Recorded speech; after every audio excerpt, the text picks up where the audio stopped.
Hello, I'm Benjamin Fry, and today we're going to talk about why social anxiety is not a contradiction in terms and what we can do to try and fix it.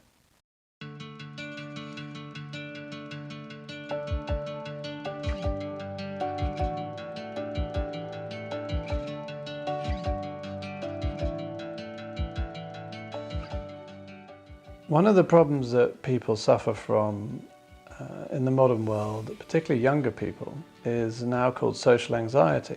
So this is an anxiety which comes on when social situations are either happening or when they're suggested or anticipated. And it seems somewhat like a contradiction in terms. Most people think of socializing as something that's positive, something that they desire, that they aim for, that they try and work for. And yet many of us find that it produces a contrary result where we feel miserable, where we feel panicked, where we feel like we want to run away, we feel like we don't want to be there and it's all too much. And so there's a question about, why is this happening? Why is this happening more and more? And it seems very baffling and very distressing to people who suffer from it. I think though, if you look at the nervous system and the way the nervous system has been built and the way that our responses to life and particularly to threat were built through evolution, it can become a lot less baffling. It can become a lot clearer, because in the way that we evolved to respond to threat, we started many hundreds of millions of years ago with a freeze response. Then there was a fight-flight response, and then there was a thing called a social engagement response. But actually, as human mammals, we spend quite a lot of time trying to organize ourselves in our societies so that we can become, in some way, a hierarchy, and we understand who is important and who we can rely on for resources.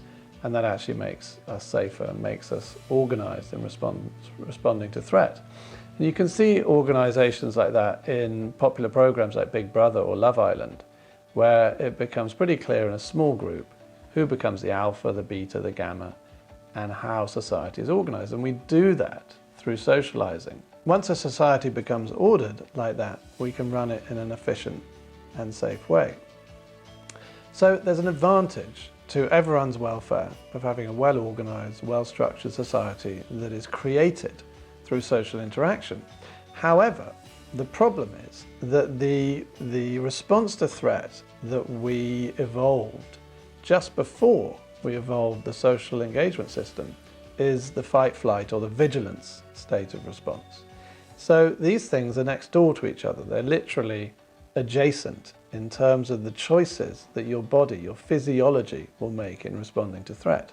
So if you're in a situation where you're socializing and your physiology, your body, what's sometimes called by Stephen Porges your neuroception, is telling you that the threat is greater than you want to bear, the next stage to go into is vigilance and then fight or flight. So these things are very close to each other, they're very close cousins. And therefore it's not that surprising that sometimes when we're socializing, the next thought and feeling we have is that we become super self-aware, super vigilant, super anxious. And this is the way of the body saying, hold on, there's something going on here that requires more of a response than just socializing. There's something scary in the environment, something difficult, something more than I can bear. And this could be because of lots of history, lots of unfinished business in the nervous system, lots of frozen material. It doesn't have to be just because of what's happening in the here and now. But the moment our bodies get to that point, then we're going into a different state of being. And that state of being is no good for socializing at all. So if you're actually being chased by a lion, you're never going to stop and have a chat with someone about their children, the weather, the football team last night, what you're going to do tomorrow, plans for the weekend, because you're busy. You've got something you need to do that's more urgent than socializing to create social hierarchy and order just in case there's a threat. If you're running away from a lion, there already is a threat. So this is the problem with socializing. People, their brains, their thinking human brain is telling them, oh, this is a nice, safe situation. It's so-and-so's birthday party. We're in the pub. We're having a nice time. I should be relaxed and enjoying myself. But the body, the neuroception is saying, there's something here that's too much. It's too threatening. It's overwhelming. And that could be 90% to do with things that happened before today and very little to do with what's happening today. But that tells the body it's time to deal with the threat urgently. And a non-urgent response to threat is social engagement, and an urgent response to threat is hypervigilance and even running away or fighting. So you can see that the boundary between the two is very close, and yet they're exactly opposite ways to respond to the same situation. And this is what I think people find so distressing and so difficult and so confusing. So a lot of people's response to anxiety is not just that the anxiety itself is unpleasant, but that they're baffled and that they are confused and they begin to judge themselves and even hate themselves and think, I should not be having this feeling, this response, this physiology. Whereas in fact it's entirely normal, and if it had been any differently, we wouldn't have evolved safely and been able to survive to have this conversation. So the important thing to remember with social anxiety is two things. First of all, that social and anxiety are not that far away from each other, and that therefore, as distressing as it can be to go from one to the other, it's also reasonably easy to come back, because it's not that far back either. And the other thing to remember is that there are a few basic tips for getting the body back into the social engagement system. Anatomically, it's called activating the ventral vagus nerve, which is a nerve that goes into the heart, which slows the heart down and brings us back into connection with other people. And there's a couple of really simple tips for using in social situations. One is try to breathe out for longer than you breathe in. It sounds really simple, but if you focus on it, you just count an out breath for 3 or 4 beats and an in breath for 2 or 3 beats, you'll find that after 3, 4, 5, 10 breaths, that activation in your ventral vagus nerve is turned on and your heart begins to slow down and you become more open for social engagement.